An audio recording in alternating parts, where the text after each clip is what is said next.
Hi guys! Welcome back to my channel! Motor nyo ba'y nalubak? Gumagewang ang motor nyo? May kabig? Lumalaban ng manibela? May lumalagatok? Solusyon na natin yan guys. Kaya, panoorin na ito!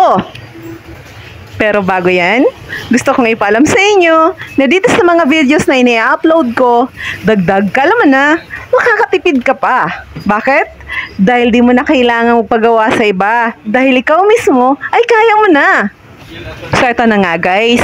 Sa ngayon ay Honda Beat Fi ang gagawin natin. Nagre-reklamo yung may-ari kasi yung motor niya daw may sariling desisyon kung kakanan o kakaliwa. Lumalaban nga daw sa kanya yung manibela niya eh. Tapos may lumalagatok pa daw. Minsan daw may biglang kabig na lang, gumigewang yung motor niya kasi nga daw nalubak siya. Yun yung mga kwento niya. So ngayon, ito na yung gagawin natin.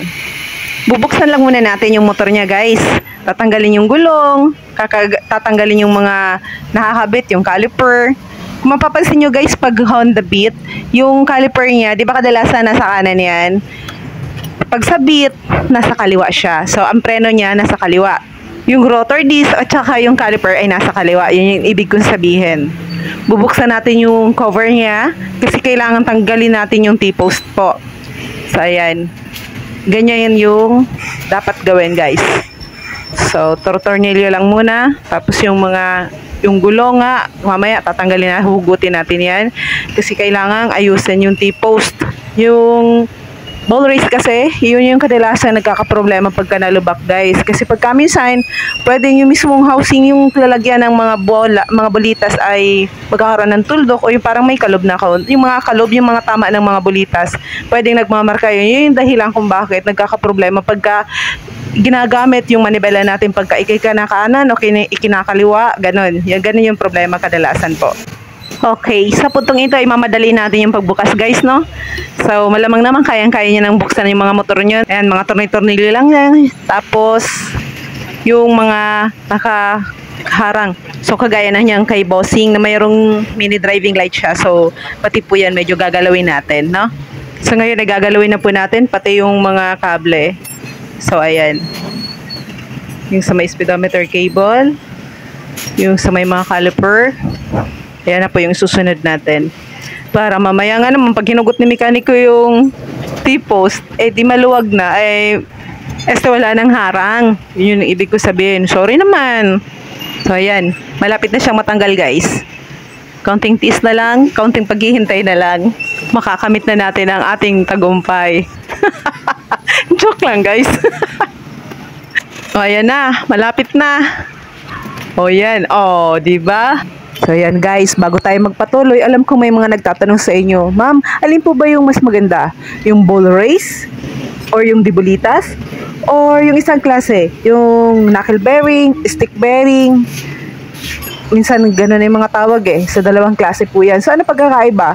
Yung ball race po na tinatawag ay yung dibolitas yan, yung mga bilog-bilog po yung nakapaligid doon sa T-post natin. Pero pag sinabing knuckle bearing, yun po yung parang pa-stick, yung parang pahaba, yung parang minsan tinatawag din siyang roller bearing. So, iba-ibang tawag po doon. So, yun ang tanong ng iba. Alin po ba yung mas dapat gamitin? O saan nga ba natin mas magandang gamitin? So, ito po. Ang ball race po, yun yung kadalasang nakikita nyo sa mga stock, yung dibolitas, ay magandang gamitin kadalasan sa mga single o yung walang mga sidecar. Okay? So, medyo mura siya ng konti compare doon sa knuckle bearing.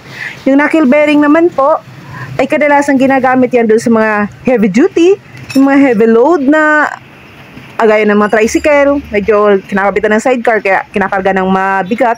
Kaya yun naman yung magandang klase, yung stick bearing. Tapos, mga pang-sports na motor, single siya, wala siyang sidecar. Pero mga pang-sports naman, yung mga malalakihang pang-trail, yung mga ganon. Okay? So, yun yung yung mga pangmalakasan ng mga motor, yun yung ginagamit naman nila. So, yan ang pagkakaiba ng dalawang po yan. Pero guys, hindi ko sinasabing yung mga single hindi pwedeng gamitan ng knuckle bearing ha. O pwede rin yun. Ganun din naman yung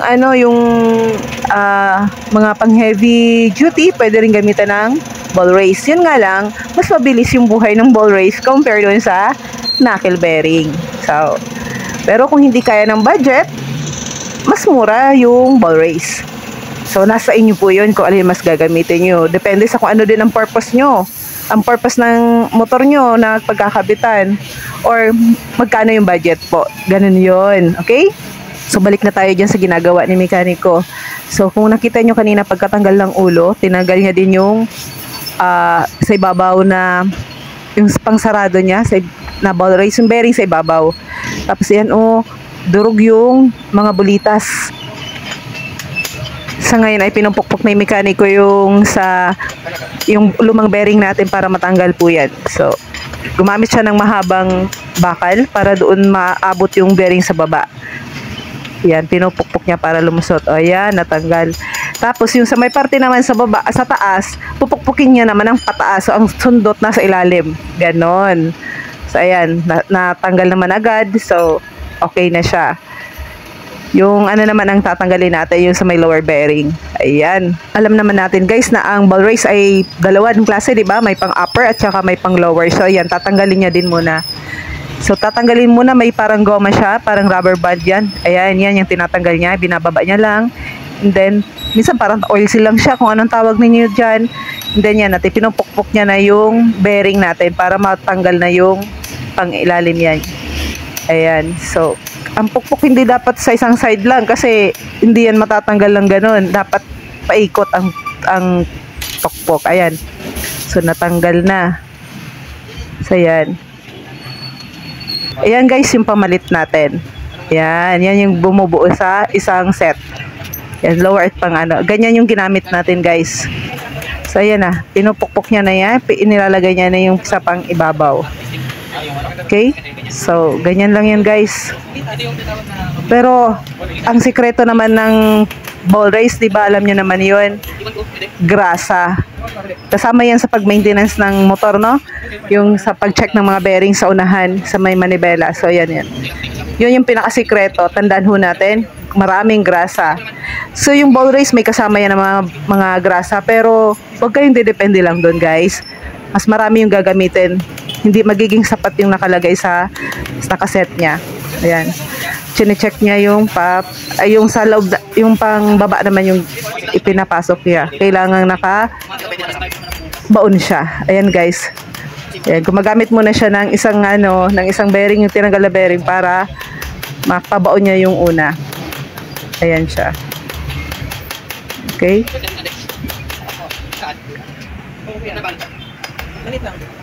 Ayan. So, siguro naman malinaw po sa inyo, no? Nakikita nyo naman yung sunod-sunod ng paggawa, guys, no? Ayan. Inilalapat niya, sinisigurado niya lang na nakalapat po yung mga gilid ng bearing na bago doon sa mismong lalagyan niya. Sa bakal mismo doon sa dulo, dapat nakalapat po yun. So, ayan po. Pagka nagpupukpok po niya, nagbabaon, paikot po yung bearing na ipinapasok nyo. Paikot po siyang pinupukpok. Hindi po pwedeng sa isang parte lang. Okay, sa dalawang parte lang.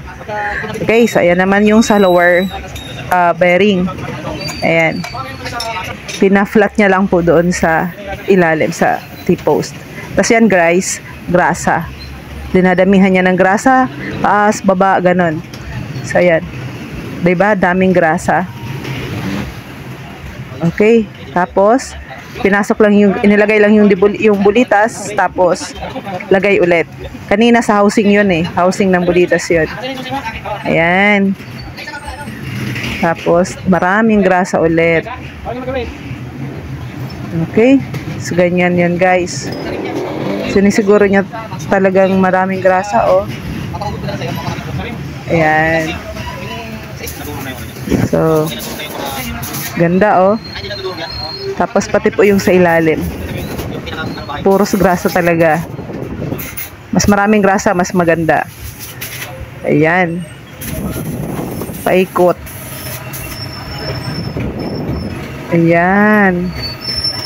Pati po yung yung yan. Dami, no? So, ganyan guys. Sikreto para tumagal. Grasa. Ayan. So, pag okay na yan, lagay yung oil seal ulit. Yung tinanggal kanina. Parang oil seal siya sa ilalim. Ayan, kagaya niyan. Okay. Ay, ayos. Grasa pa din. Okay. Tsaka, pasok. Pagkatapos maglagay ng pampadalas, pasok na guys. Ayan. So, inilalak nyo lang sa taas para kumapit muna. Tapos, sunod-sunod niya na ilalagay yung mga cover niya, yung mga nuts niya. Ayan. Iniikot ng iniikot. So, yan. Mamaya, higpitan na lang yan, guys. Okay. So, malinaw po ba? Tapos yan yung panghigpit. So, guys, kung may mga katanungan kayo sa akin, i-comment nyo lang po sa baba. Isa-isahin kong basahin yan. Okay, ayan na. Yung nut niya. Tapos, chine-check niya kung tama ba yung higpit niya. Guys, pagka sobra kahigpit, baka lumaganit naman. Baganit pala. Bumaganit yung, mas maganda yung sakto-sakto lang yung luwag niya. Ay, hindi. Luwag yung kapit ba? Hindi masyadong mahigpit, hindi masyadong maluwag. So, yan guys. Sinasarado niya na lang. Okay na yan. Okay. Pagkaipit na din kasi guys, yung may epekto rin yan eh. Yung bulitas. So, ayan. Ganyan lang po yan guys. Paulit-ulit na pag-check hanggat mahanap yung saktong lagay lang. Ayan. Okay. Tapos, ibabalik na yung ulo. Ayan. Tapos, yung tornilyong malaki po na tinanggal natin kanina, ibabalik na din yun. Yung, okay. Ayan. Ayan yan guys. Sasarado niya lang pati yung nut. Okay. So kung mayroon kayong mga katanungan guys, huwag kayong mahiyang magsabi sa akin. I-comment nyo lang po sa baba at sasagutin natin lahat yan. Okay. Ayan. So patapos naman na siya oh. Okay. Tapos, kinakabit niya na lang yung sa mga holder ng kable. Sa may caliper po. Ayan. Lahat naman ng kinalas kanina ay isa-isay nating ibabalik sa ngayon. So, kung ano yung tinanggal, yun ay ibabalik. Ayan. Isa may caliper na yan, guys. So, sa pagbabalik po natin ng mga kinalas natin kaninang mga piyesa, ay siguraduhin po natin maayos din yung pagkakabalik, no? Kasi gaya ng caliper na yan, nandyan po yung brake pad, yung pangkapit, yung prenya mismo. So, maging maingat po para iwas problema na po, ano? So, ayan, binabalik na lang po yung gulong, tapos patapos naman na siya. So, ganyan na lang naman po. Ayan na. Lahat ng kinalas, ibabalik na natin. So, ayan na po. Patapos naman na yan. Okay. So, ayan. Malapit na. Yung caliper na po yan. Okay. Tapos pero bago bitawan po yung motor, kailangan i-testing muna natin yan. Kung okay ba talaga yung pagkakagawa. Habang andyan pa, hindi pa na ibibigay sa may-ari. Kasi mahirap na eh. Kung may mga mali, may mga sablay, dapat maayos yan. Pero sa awa naman ng Diyos, okay naman yung yung mga gawa natin dito. So, ayan po siya. So, binabalik na lang po yung kaha niya. Yung sa may headlight. Ayan, yung socket connection. Okay. Ganyan lang yan, guys. So, fast forward ko na, guys, kasi alam ko naman kaya niya na yan. Alam niyo na kung paano ikakabit yan. So, ayan na lang po.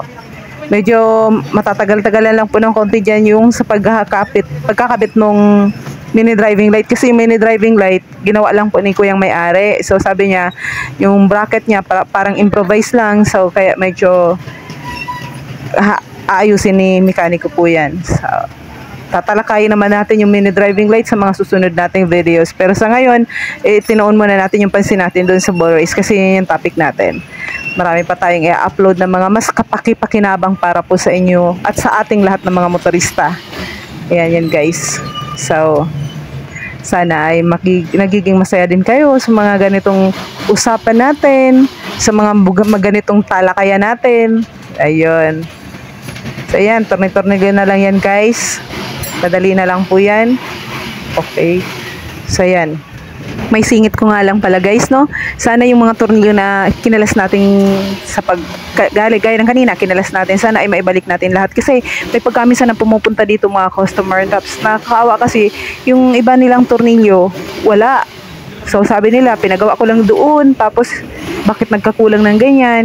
Kasi minsan hindi aware yung mga mekanikong gumagawa. Minsan na may kulang pala, may hindi pala sila naikabit na tornilyo. Kaya yun, medyo nahihirapan si may-ari kasi minsan may umiingay kasi yung flarings maluwag, yun pala walang tornilyo. So yun lang, sisikapin nating maibalik lahat kasi may purpose yung lahat ng tornilyong yan dyan sa labas ng motor. So kailangan maibalik.